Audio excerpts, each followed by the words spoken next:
If you've always wanted to grow your own veggies but you didn't know where to start, this video is for you. I planted these raised beds and got an incredible harvest in my first season, and it's a small space garden. It's easier than it looks, and you can do it too even if you are a total beginner.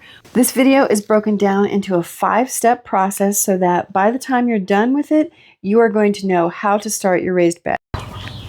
I'm going to show you how to turn this raised bed into something really spectacular, something that will help you grow family for your food. Something that will help you grow food for your family for the whole year. It's amazing what you can fit into a 4x8 raised bed. First up, where do you put these beds for maximum productivity? Because location really matters. You're going to need to check where you're going to put your garden and make sure that there's about 5 to 6 hours of sun a day. I've done on less, but that's ideal. So make sure that trees aren't shading it or buildings. Healthy plants start with good soil, and there's no cheating on this. So how do you get good soil? Well, you're either blessed with good soil in your location, and 90% of gardeners aren't, or you're going to make it. And you do that by combining garden dirt with compost, which could be composted manure, leaves, any kinds of greens or organic matter. I usually keep it simple, and I use half garden dirt and half compost, or a 1-to-1 ratio. Now the question is, where do you get this dirt? So you can buy bags of dirt and compost at big box stores or garden centers, or you can get soil and compost mixed together and delivered in bulk from local garden centers. Let's move on to planting seeds or seedlings. Now let's talk about getting this garden planted. A lot of people wonder, should they start with seeds or should they buy seedlings or small plants? And the answer to that really depends on you and your climate. In climates that are colder, where seeds might take a longer time to get going, a lot of people will do plants because it just makes your garden grow faster. But if you have plenty of time in your gardening season, start some plants from seed as well, because sometimes plants grown from seeds are actually more resilient in the long run. And then there's that satisfaction of seeing those little tiny seedlings pop up from the ground. I'm going to show you exactly how to plant your seeds and plants in a moment. But first, I want to talk to you about the incredible importance of organic fertilizer. Now, organic fertilizer is a blend of natural materials like compost, vegetable matter, manure, and minerals that feed the soil, attract the earthworms, and ultimately grow strong plants. It's a much healthier, eco-friendly product compared to a synthetic chemical fertilizer like Miracle-Gro. Chemical fertilizer gives plants a fast jolt, but it often leaves the soil depleted and in a chemical dependent cycle. It's finally time to start planting in the ground.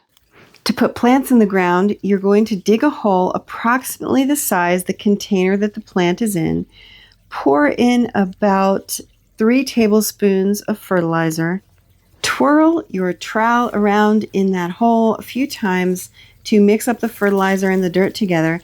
Use your hose to fill up the hole with water, and then you're going to very gently take the plant out, put it in the hole, and just gently pack the dirt around it, not too tightly. And then you're going to put a little more water on top of that. Transplants need a lot of water, and you should plan on watering them daily until they get established. Now here's some celery that I was planting, and I'm just showing you how you can do several at a time.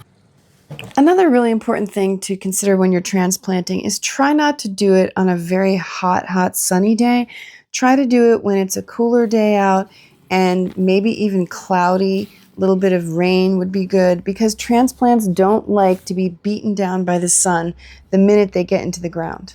Okay, let's get our seeds in the ground. Now the first thing you want to do is dig a shallow trench. Check the packages for how deep the seeds are supposed to go. Take some of your fertilizer, put it in the trench with a little water to keep down the dust, and then just gently go over it with your hoe or whatever tool you have. Mix up the fertilizer in the ground, and then you're going to put some water in there.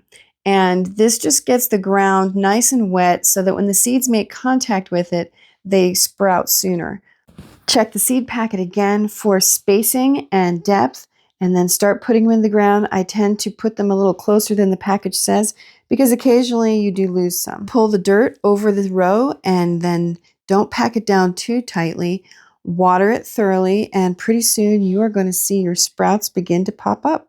Everyone knows you need to water your garden, right? Except this is where I see most newbie beginners mess up and lose their gardens because they didn't water enough. And how do you know how much is enough?